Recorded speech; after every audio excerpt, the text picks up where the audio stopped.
고린도전서 5장 9절에서 13절 말씀을 통해서 세상을 살아갈 지혜라는 제목으로 하나님 말씀 나누겠습니다. 오늘 본문은 크리스찬이 세상을 어떻게 살아가야 하는지 그 방법을 우리에게 알려주고 있습니다. 인사는 만사다라는 말이 있잖아요.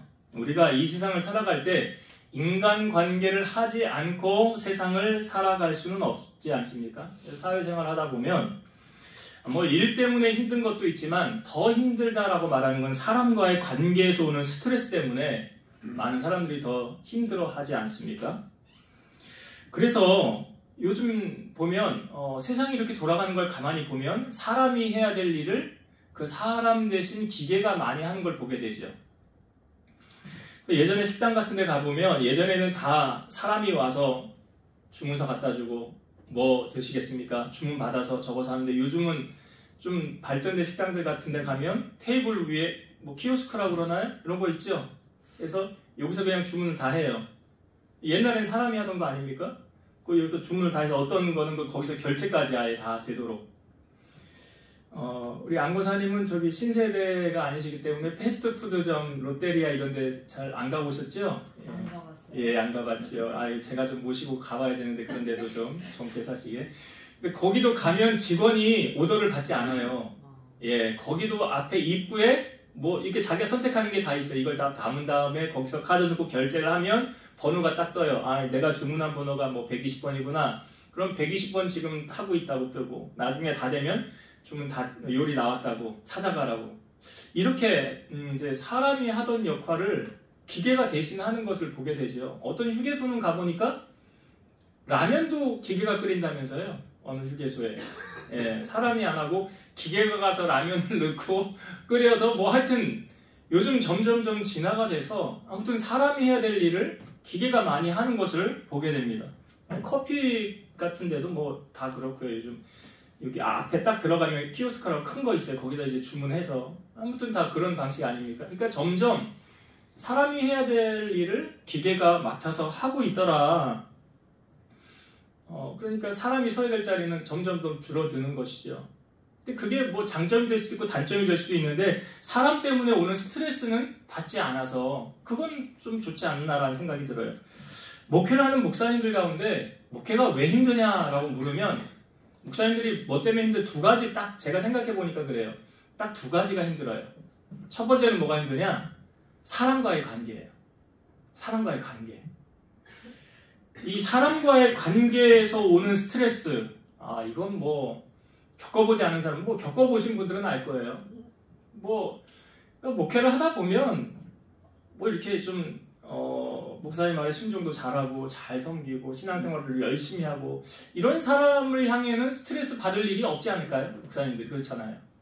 근데 반대인 경우, 청개구리 같은 경우, 속을 아주 그냥 목사님 속을 그냥 휙 뒤집어 놓는 그런 분들이 간혹 있을 수 있잖아요. 교회 안에 교인들이 또 많아지고 그러다 보면 그러면 사실은 그게 누구 손해일까요? 히브리서 말씀을 보면 너희를 인도하는 자들에게 순종하고 복종하라. 그들은 그 목회하는 자들은 너희가 잘못한 것을 회개할 것을 자기가 하는 것처럼 하느니라 그래요. 그 다음 나오는 말이 뭐냐면 저들로 하여금 즐거움으로 이것을 하게 하고 주의 일을 하게 하고 근심으로 하게 하지 말라. 근심으로 하게 되면 너희에게 유익이 없느니라. 제가 늘 잘 얘기하는 거 있잖아요. 목사님 하나님과 관계 좋으면 목사님하고 관계 좋더라. 이게 아닌 것 같지만 이게 잘 맞는 경우들이 많아요. 왜냐하면 이게 제가 주일날도 얘기했지만 관계가 틀어지면 은혜가 돼요, 안 돼요? 은혜 안 돼요. 은혜를 못 받아요. 은혜 못 받으면 누구 손해예요? 내 손해. 내가 영적으로 죽는 거기 때문에 내 손해예요. 그러니까 목사님들이 목회하다가 힘든 게 사람과의 관계 때문에 속병도 많이 나고 암도 걸리고 하여튼 스트레스. 그래서 목회 스트레스는 안 받는 게 가장 좋은데 아무튼 그거 사람과의 관계 때문에 힘들고 또 한 가지 힘든 건 뭘까요? 목회를 해보셨으면 알 텐데 권사님 일주일이 왜 이렇게 빨라요, 그죠? 권사님 이제 주중에 목요일하고 저희 탁구도 치고 이제 헤어지고 가면서 권사님 이렇게 말씀하십니다. 아, 목사님 이제 설교 준비하셔야 되겠네. 예, 여러분 한번 제가 기회를 드릴 테니까 여기 나오셔가지고 한 30분 정도 설교해서 좀 은혜를 좀 끼칠 수 있게 돌아가면서 한 번씩 설교하는 거 어떨까요? 설교에서 오는 스트레스. 요즘에요, 이 컴퓨터가 진화를 하지 않습니까? 어떤 목사님이 미국에 갔는데, 집회차 갔는데 시간이 남았는데 어떤 분하고 교제를 하다가 이런 이야기를 했대요. 와서 얘기를 해주는 거예요. 목사님 요즘에는요, 세상이 얼마나 발전을 했는지 어떤 컴퓨터 안에 프로그램이 있는데 거기다가 설교 본문만 딱 넣으면요, 설교가 그냥 한 30초 안에 30초? 그냥 쫙 설교 원고가 본문이 쫙 뜨다라는 거예요. 설교가 그냥 쫙 나온다는 거예요. 한 편이, 설교 한 편이. 본문만 입력을 하면. 그거 얼마나 편해요, 그러면. 목회하기가. 그렇잖아요. 그거 그냥 인출해가지고, 이렇게, 이거 내 건 만들면 되잖아, 이제 이렇게 해가지고. 그럼 뭐 설교 스트레스 받을 일이 뭐가 있겠어요. 근데 이 목사님이, 뭐라 그러냐면, 이건 하나님의 말씀이 아닙니다. 이건 하나님의 말씀이 아닙니다. 여러분, 목회자는 사람의 말을 대언하는 게 아니잖아요. 하나님 말씀 대언하는 자 아닙니까? 그러면 누구로부터 말씀을 받아야 돼요? 그렇지. 컴퓨터로 말씀을 받는 게 아니잖아요. 하나님으로부터 말씀을 받아야지요. 그래서 하나님께로부터 말씀을 받아서 그 말씀을 전하는 자가 목회자잖아요. 어디 설교를 그냥 책에서 보고 이렇게 뺏겨가지고, 그거 아니거든요. 그러니까 목회자의 기본은 뭐냐면 말씀을 누구로부터 받아요? 하나님께로부터. 그러면 컴퓨터가 이 목회를 대신할 수 없는 이유는 뭐예요? 인공지능이 말씀을 대신 대언하지 못하는 이유는 뭐예요? 하나님 말씀을 받아요? 인공지능이. 컴퓨터가 하나님 말씀을 받냐고요? 못 받잖아요. 그러니까 이건 컴퓨터가 대신할 수 있는 게 아니다라는 거예요. 하나님의 말씀을 받아야 그것을 전하는 거 아니냐. 그게 정말 설교자 아니냐. 마치 에스겔 골짜기에 하나님의 영이 인도해서 하나님의 영이 에스겔에게 야, 이 마른 뼈가 능히 살겠냐라고 말할 때 하나님 아십니다. 너는 뼈들을 향하여 말씀을 뭐해? 대언하라. 그러잖아요. 대언하라. 그러니까 너희 마른 뼈들은 하나님의 말씀을 들을지어다 그랬더니 말씀이 선포되고 난 다음에 이 마른 뼈에 살이 입히고 가죽이 입히고 힘줄이 들어가서 큰 군대가 되잖아요. 그게 하나님의 말씀이 들어가기 때문에 그렇다는 거죠. 오늘 우리에게도 특별히 목회를 하는 목회자들, 목사님들은 다 하나님께로부터 말씀을 받아서 전하는 자 아닙니까? 이것이 되어져야 진정한 목회자라는 거죠. 그게 안 되면 요나서의 말씀도 그러잖아요. 아미떼의 아들 요나에게 여호와의 말씀이 임하여 라고 시작되잖아요. 하나님의 말씀이 임하니까 선포되는 거 아닙니까? 그래서 이거는 컴퓨터가 대신할 수 있는 게 아니다. 인공지능이 할 수 있는 게 아니다. 그래서 오늘 우리가 이 하나님의 말씀 앞에 서 있는 거 아닙니까? 저를 통해서 여러분 사람 말 들으러 온 거 아니잖아요. 또 사람에게 보이기 위해 여기 온 거 아니잖아요. 이 귀한 시간을 쪼개어서 내가 이 시간 하나님 앞에 영과 진리로 최선을 다해서 하나님 예배할 때 내 소원이 이루어지는 비결이 성경이 말해주잖아요. 그렇죠? 여호와를 기뻐하면, 하나님 기쁘시게 하면 내 소원이 이루어진다고. 이런 말도 잘하잖아요. 내가 하나님의 일을 하면 하나님은 내 일 해주신다. 그래서 절대 하나님은 공짜가 없다라는 거죠. 그래서 오늘 주신 이 말씀 속에서 오늘 말씀의 제목이 이거죠. 세상을 살아갈 지혜라고 제가 제목을 적었는데 우리 크리스찬들이 세상을 어떻게 살아가야 되느냐. 두 가지거든요. 큰 주제는 두 가지로 오늘 나누어지고 있어요. 먼저 첫 번째는 우리 크리스찬들이 세상 속에서 어떻게 살아가야 되느냐. 세상 속에서 살아갈 때 세상을 담쌓고 살아야 되느냐. 그럼 온든 생활을 해야 되는 거죠. 근데 그건 아니잖아요. 세상 속에서 어떻게 살아가라라고 말하느냐. 자, 오늘 본문의 10절을 다시 한번 제가 읽어볼게요. 10절 말씀. 이 말은 이 세상에 음행하는 자들이나 탐하는 자들이나 속여 빼앗는 자들이나 우상 숭배하는 자들을 도무지 사귀지 말라 하는 것이 아니니 만일 그리하려면 너희가 세상 밖으로 나가야 할 것이라. 지금 이 편지를 받는 대상이 누굽니까? 고린도 교인들을, 쉽게 말해서 크리스찬이잖아요. 크리스찬, 그 교인들을 향하여 사도 바울이 쓴 편지의 내용 아닙니까? 여기 음행하는 자들을 사귀지 말라 하였지만 그 다음에 나오는 말이에요. 그 다음 나오는 말이 이 말을 너희가 오해해서는 안 된다라고 하면서, 이 말은 세상에 음행하는 자들이나, 세상 사람들을 말하는 거예요. 세상에 음행하는 자들, 또 탐하는 자들, 속여 빼앗는 자들이나 우상 숭배하는 자들을 도무지 사귀지 말라 하는 것이 아니니. 이걸 역으로 말하면 뭐예요? 이런 사람들을 사귀라는 말이에요, 그러면? 그건 아니에요? 그럼 사귀지 말라는 게 아니라는 말이 뭐예요? 사귀라는 말이잖아. 아니, 그럼 왜 이런 말씀을 하시는 거야? 아니, 나 그런 사람들하고 내가 왜 사귀어야 돼? 여기에는 어떤 진리가 숨어 있습니까? 여러분, 하나님이 우리를 교회 안에 울타리에만 가다 놓으셨습니까? 아니지요. 세상으로 나가라고 그랬어요. 세상으로 나가라고 그랬어요. 처음 천지 만물을 창조하시고 하나님이 인간을 향하여 하셨던 말씀이 뭐예요? 생육하고 번성하고 땅에 충만하고 정복하고 다스려라 라고 말씀하시잖아요. 아니, 그럼 이 말씀을 우리가 어떻게 적용을 해야 되느냐? 이 세상에 나가면 이런 사람들이 있잖아요. 음행하는 자, 탐하는 자, 속여 빼앗는 자, 우상 숭배하는 자, 이런 사람들. 소위 이런 사람들은 크리스찬이 아니에요. 노 크리스찬이에요. 예수 안 믿는 사람들이에요. 그렇죠? 그럼 우리는 아예 예수 안 믿는 사람들하고는 상대조차 하지 말아야 된다. 그럼 원종호 집사님은 현관문에다가 이렇게 해놔야 돼. 크리스찬 아닌 사람은 입장 불가. 이렇게 해놔야 돼. 이렇게 살려면. 이게 그러니까 제가 어떤 말씀을 드리려고 하냐면, 그런 말씀이 아니래잖아요. 지금 이 10절의 말씀이 그러니까 세상의 모든 사람들을 다 대할 수 있다라는 전제 조건을 두고 있는 거예요. 우리 크리스찬이 세상의 모든 사람을 다 대할 수 있다. 왜 이렇게 해야 되느냐? 고린도전서 1장 21절의 말씀. 하나님의 지혜에 있어서는 이 세상이 자기 지혜로 하나님을 알지 못하므로 하나님께서 전도에 미련한 것으로 믿는 자들을 구원하시기를 기뻐하셨도다. 왜 우리가 세상 속에서 안 믿는 사람들하고 접촉을 해야 되느냐? 이유가 이거예요. 그 사람들은 하나님을 몰라요. 예수님을 몰라요. 그러면 누군가를 통해서 예수 그리스도의 복음의 소식을 들어야 되잖아요. 그들이 그러니까 못 들으면 못 믿는 거 아닙니까? 누군가는 전해야 되잖아요. 그러면 누가 전합니까? 먼저 믿는 자들이 전하죠.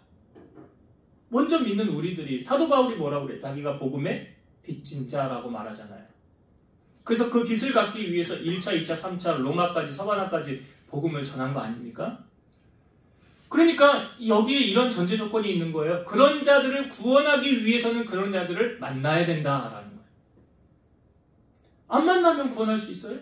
안 만나면 복음 전할 수 있어요? 못 전하잖아요. 그러기 위해서는 그들을 만나야 된다. 그런데 왜 크리스찬이 세상 사람들에게 손가락질 당합니까? 아이고 저 예수 믿는 사람 저거 알아. 이 손가락질을 당하는 이유는 무엇입니까? 그 말씀대로 살지 않았기 때문에 그래요. 예수님은 우리를 세상에 보내실 때 빛과 소금의 역할을 감당하라라고 말씀하셨어요. 저기 신당동에 그 예수마을교회라고 있는데 이 교회가 처음에 시장통에 자리를 잡았어요. 목사님이 교인들에게 훈련시키기를 이렇게 훈련시켰답니다. 여러분들 시장에 가서 절대 물건값 깎지 마십시오. 절대 물건값, 시장은 막 흥정을 하잖아요. 물건값 깎지 마십시오. 가서 이렇게 얘기하십시오. 저 여기 아무개 교회 집사인데요. 저는 물건값 안 깎을 테니까 이거 얼마에 줄 수 있습니까? 라고 물으래. 그럼 그거 달라는 대로 그냥 주래요. 그런데 예수를 믿으면서도 뭐 한 푼이라도 더 깎으려고 막 그냥 흥정을 하다가 결국은 마음이 안 맞아서 틀어져서 그러면 나중에 저 사람 예수 믿는 사람이래. 아이고 하여튼 예수 믿는 것들이 저래. 이러면 시장통에 누구 영광 가리는 거예요? 그래요. 그게 하나님 영광 가리는 거예요. 그러니까 손가락질 받는 거예요. 그래서 우리가 이 세상을 살아갈 때 이렇게 살라라고 말하죠. 에베소서 5장 8절과 9절. 너희가 전에는 어둠이더니 이제는 주 안에서 빛이라. 빛의 자녀들처럼 행하라. 빛의 열매는 모든 착함과 의로움과 진실함에 있느니라. 전에는 어둠이었대요. 우리도 다. 근데 이제는 예수님의 빛이 들어와서 우리 안에 어둠이 떠나갔죠. 그러면 빛이 자리 잡았으니까, 예수님 자리 잡았으니까 빛의 자녀가 맺어야 되는 열매가 3가지가 있대요. 착함과 의로움과 진실함. 그러니까 예수 믿는 사람이 착해야지. 권사님, 그죠? 예수 믿는 사람이 착해야지. 악하면 되겠냐고. 그래서 산성손이 예수님이 너는 세상의 빛이니 너희의 착한 행실을 통해서 하늘에 계신 아버지께 영광을 돌리게 하라. 무슨 행실? 착한 행실. 나의 착한 행실이 누구의 영광? 하나님 영광이라고요. 그게 빛의 열매. 착함과 의로움, 진실함. 이 3가지가 빛의 자녀가 맺어야 될 열매예요. 열매. 불의를 기뻐하지 않는 거죠. 그리고 거짓말하지 않고요. 뭐 다 그런 건 아닙니다만, 교회를 다닌다고 하면서도 어떤 특정인 몇몇 사람이 미꾸라지 역할을 하잖아요. 그러니까 전체 교회에 악영향을 좋지 않은 이미지를 이렇게 만들어내는 거 아닙니까? 아니, 교회도요, 세상 사람들은 다 똑같은 교회인 줄 알아요. 저기 뭐 신천지도 요즘에 교회라며. 자기들 교회라고 그런다며. 교회. 하나님의 교회, 안상 그 이단 있잖아요. 하나님을 뭐 어머니라 뭐라 뭐 하면서 거기도 자기들이 그냥 교회래. 그냥 다 똑같은 교회. 저기 서울의 성락교회 그 귀신론 하는 김기동 그 PD 수첩에도 나온 그 목사 있어요. 거기도 이단이거든. 근데 거기도 똑같은 다 교회로 보는 거야. 그러니까 세상 사람들이 뭐라고 그랬어? 저 교회 봐라, 저 교회. 교회가 저러면 되겠냐. 그 이단들도 자기들을 교회라고 하면서 그래요. 이게 다 하나님의 영광을 가리는 거 아닙니까? 너 모르니까 세상 사람들은 다 똑같은 교회로 보는 거 아니에요? 그러니까 우리라도 그러지 말자라는 거죠. 우리라도 그러지 말고 세상 사람들에게 정말 빛의 자녀로서 그렇게 세상 속에서 우리가 살아가야 된다. 그러니까 여러분, 세상과 담 쌓고 사는 거는 바른 크리스찬이 아니에요. 아무것도 하지 말아야지. 그냥 방에 들어가서 그냥 문 쳐박고 그냥 그 안에서 지내야지. 세상에 나오지 말고. 그거 아니라고요. 그건 지금 그걸 말하는 거 10절에 여기 세상 밖으로 나가야 된다. 나가야 된다. 왜 나가야 되느냐? 그들을 주님 품으로 인도해야 되지 않겠냐 라는 말을 하고 있는 거예요. 자, 그러면 또 한 가지 우리에게 주는 메시지 또 한 가지는 뭡니까? 11절의 말씀을 봅시다. 11절. 이제 내가 너희에게 쓴 것은 만일 어떤 형제라 일컫는 자가 음행하거나 탐욕을 부리거나 우상숭배를 하거나 모욕하거나 술 취하거나 속여 빼앗거든 사귀지도 말고 그런 자와는 함께 먹지도 말라 함이라. 어떻게 보면 이 10절하고 내용은 비슷해요. 대상이 다른 거예요. 10절은 세상 사람들을 향하는 거고요. 11절은 여기 전제 조건이 누구를 향하여? 만일 어떤 형제라 일컫는 자가, 이건 뭐예요? 크리스찬, 교회 다니는 사람. 교회 다니는 사람이 음행하거나 탐욕을 부리거나 우상숭배를 하거나 모욕하거나 술 취하거나 속여 빼앗거든 그 사람과는 사귀지도 말라. 먹지도 말라 그러잖아. 함께 먹지도 말라. 왜 사도 바울은 이렇게 얘기를 했을까요? 우리가 저번 주 말씀에도 보면 이 고린도 교회 안에 성적 타락이 나타났다고 그랬죠. 아버지의 첩을 취했다고 그러잖아요. 그건 성경에서도 옳지 않은 거 아닙니까? 근데 문제는 뭐예요? 그런 자들을 쫓아내지 않고 그냥 잠잠히 덮어뒀다는 거예요. 잠잠히 덮어뒀다고. 그랬더니 사도 바울이 표현하기를 적은 누룩이 온 덩어리에 퍼지지 않느냐. 그러면 그거 하나가 예가 돼가지고 다른 데서 또 그런 일이 일어나지 말라는 법이 없잖아요. 그러니까 지금 이거는 이 11절의 말씀은 뭐냐면 어떤 걸 경계하고 있냐면 죄라는 것은 전염성이 상당히 강하다. 죄는 그러니까 좋은 거 보고 본받으면 괜찮아요. 근데 나쁜 거는 그래서 성경은 뭐라 그래? 악은 어떻게 하라? 모양이라도 버려라. 그래서 선한 데 지혜롭고 악한 데는 어떻게 하라고요? 미련하라. 악은 모양이라도 본받지 말라라는 거예요. 그러니까 신앙생활 할 때도 여러분들 이렇게 보면 저 집사님, 저 권사님 신앙생활 아주 성실하게 열심히 잘하네. 저런 거 본받아야 되겠다. 라는 분이 있을 것이고 저분은 저렇게 신앙생활을 해. 이상하게 신앙생활 하네. 저렇게 하면 안 되는 거 아니야? 그렇죠. 그런 것들이 눈에 띌 수 있잖아요. 제가 목회를 하면서 우리 집사람하고 저하고 하나님이 그런 걸 가끔 보여주세요. 목사님들 가운데 성실하게 목회 잘 하시는 분들이 있어요. 그러면 저런 건 본받아야 되겠다. 나도 저렇게 해야 되겠다 라고 하는 본받을 만한 목사님이 있는가 하면 왜 저렇게 하지 목회를? 저러면 안 되는데?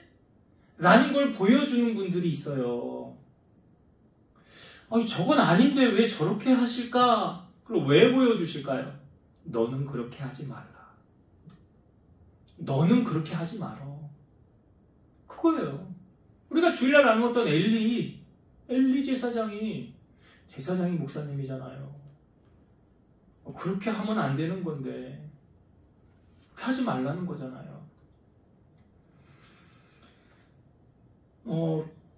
이거는 지금 교회 안에 사도 바울이 왜 이렇게 하냐면 교회가 교회다워지기 위해 이렇게 하는 거예요. 교회가 세상을 따라가면 돼야 안 돼요. 교회가 세상 따라갔다 이미 타락한 교회. 세상이 교회 안으로 들어왔다 이미 세상에 정복되어진 교회. 타락하는 교회란 말이에요.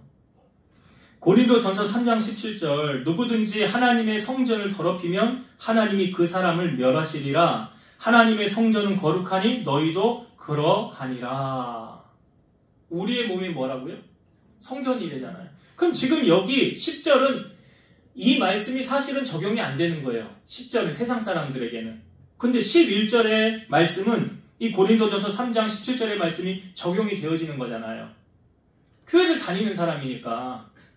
적용이 되어지는 이 사람들이 자기의 몸이 성전이라며요.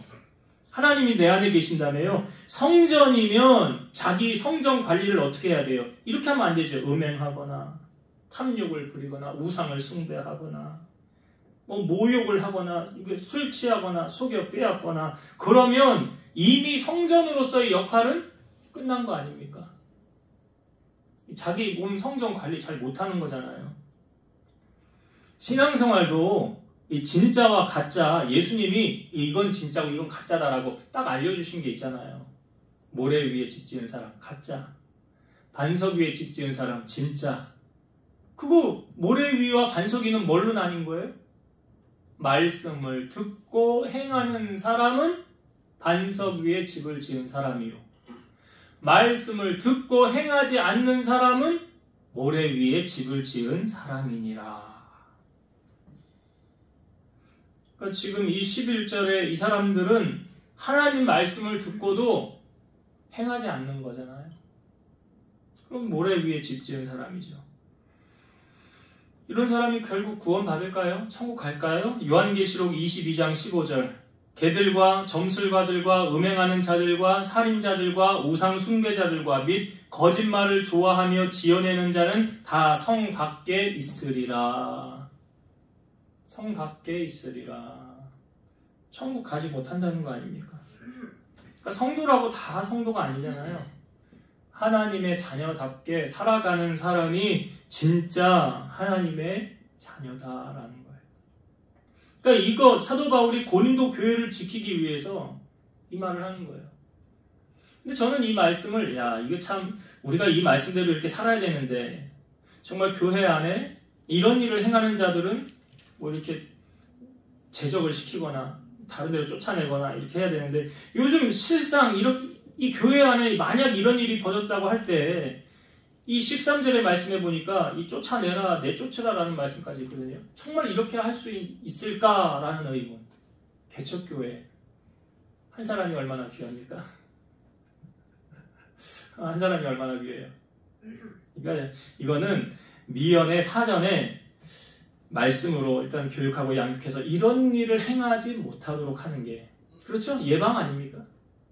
이런 일을 못하게 하는 게, 그래서 바른 길을 가게 하는 게, 이렇게 되어지기 위해서는 우리가 하나님의 말씀으로 무장해야 되겠죠. 하나님 전신갑주를 취해야 될 것이고, 그래야 그런 사람이 세상에 나갔을 때 이 10절의 말씀을 적용할 수 있는 거예요.